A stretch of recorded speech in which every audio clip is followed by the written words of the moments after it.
presented by Santosh Premi Entertainment.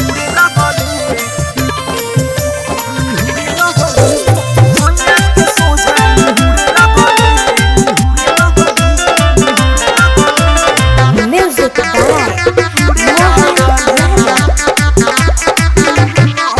जब से छोड़ के ससुरा बात गहिले रे सचो अपना याद के भूलहिले रे रे रे जब से छोड़ के ससुरा से गहिले रे सचो अपना यार के भूलहिले रे ओ कहरे कोरा में जाके झूले लगले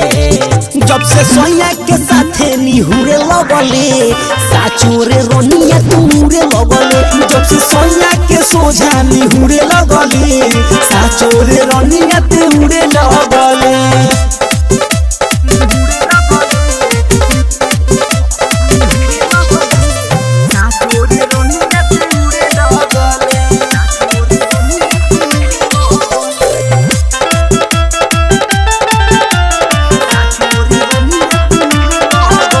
लाइफ तो हो गईल से तरे हमारा प्यार कही दिहले दिले तरे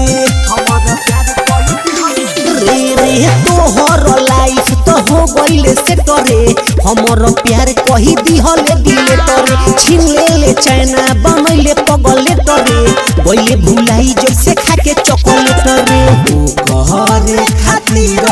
रोटी तोरे लगले जब से सोया के साथे निहुरे लगले साचो रे रोनिया तुरे लगले जब से सोया के सोझा निहुरे लगले साचो रे रोनिया तुरे लगले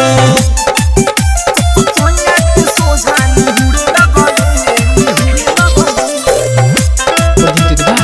Santosh Premi Entertainment. शादी के खूबे उठावता रे फायदा अपन कथारा में सनावता रे मैदा